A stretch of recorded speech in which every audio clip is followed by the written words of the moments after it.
আসসালামু আলাইকুম, bracket grower থেকে সবাইকে অনেক অনেক শুভেচ্ছা। প্রিয় বন্ধুরা, আজকে একটি শর্ট ভিডিও নিয়ে এসেছি। আজকে জুলাইয়ের 10 তারিখ না 11 তারিখ, কারণ গতকাল ছিল ঈদ।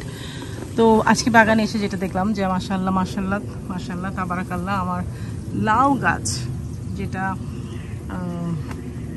এই গরমে জুলাই মাসের 9-10 তারিখ এই সপ্তাহে, গত কয়েক সপ্তাহে এত গরম যাচ্ছে এখানে।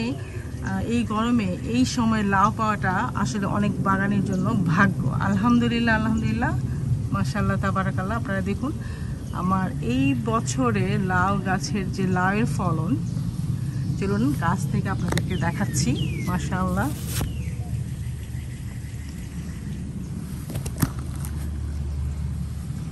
এখানে দুইটা ভ্যারাইটি আছে, বাংলাদেশের যে সবুজ বড় লাউটি আর হচ্ছে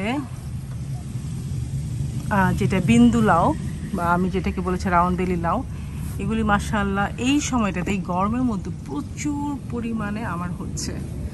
আপনাদেরকে একটি শর্ট ভিডিও লাউ নিয়ে, যেটা আমার বাগানে এখন এই মুহূর্তে আছে, সেই ভিডিওটি নিয়ে আমি আপনাদের শুধু দেখার জন্য যে আমার বাগানের লাউয়ের বর্তমান অবস্থা কী। আর আমি বলবো যে আমি এত বছর যাবত লাউ করে আসছি, এবছর আলহামদুলিল্লাহ যে সবচেয়ে ভালো ফলন। এর মধ্যে আমি কয়েকটা খাওয়া হয়েছে, একটা ফ্রেন্ডকেও দিয়েছি।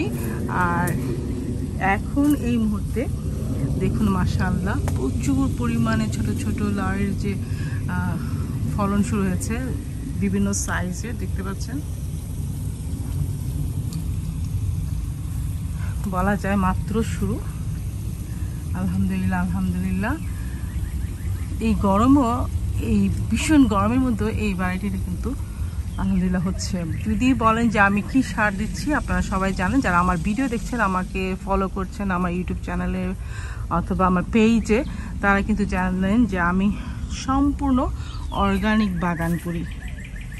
আমার এখানে যত ফসল হচ্ছে বা ফলন আমি ফলাচ্ছি সবই কিন্তু কোনো সার ছাড়া।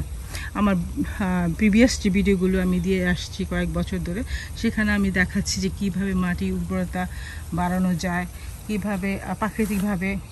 যে দেখুন আমার বাগানে যেগুলো যাচ্ছে, যে মুরগির বীজটা তাল তাল করে দিচ্ছি, ঘাসের ক্লিপ দিচ্ছি, সরাসরি কম্পোস্ট দিচ্ছি।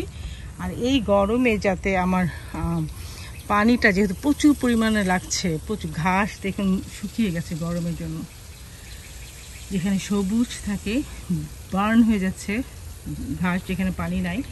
তো এখানে যেমন আমি ঘাসের ক্লিপ দিয়ে রেখেছি, মুরগির বিষটা দিচ্ছি, যখন মাটি রেডি করি তখন মুরগির বিষটা দিয়েছি। এখন প্রতি 3 মাস পর পর মুরগির বিষটা যে প্যাক করে রাখা এখানে, এটা প্রিভিয়াস ভিডিওগুলোতে আপনারা দেখবেন।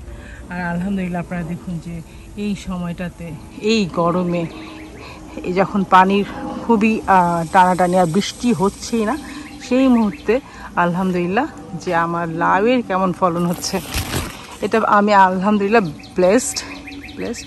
প্রাকৃতিকভাবে বাগান, ন্যাচারাল যেটা অর্গানিকভাবে বাগান করতে গেলে মাটি তৈরি করতে বেশ কিছু বছর সময় লাগে, কিন্তু আলহামদুলিল্লাহ ফলন কিন্তু খুবই ভালো হয়। এবং খাবার হিসাবে বা সবজি হিসাবে কিন্তু আমরা হেলদি খাবারগুলি খাচ্ছি।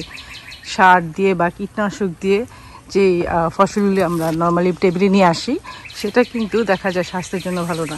এক্ষেত্রে আপনারা যদি আমার ভিডিওগুলি ফলো করেন, আমাকে ফলো করেন, লাইক করেন, শেয়ার করেন, তাহলে অনেক অনেক টিপস কিন্তু আপনারা আমার কাছ থেকে পেতে পারেন। প্রিয় বন্ধুরা, আপনারা ভালো থাকুন। আজকে ছিল এতটুকুই। সবাইকে আবারও ঈদ মোবারক অ্যান্ড শুভেচ্ছা আমার ব্যাকেট গ্রোয়ার থেকে। আল্লাহ হাফেজ। আপনারা ভালো থাকুন, সুস্থ থাকুন। আসসালামু আলাইকুম।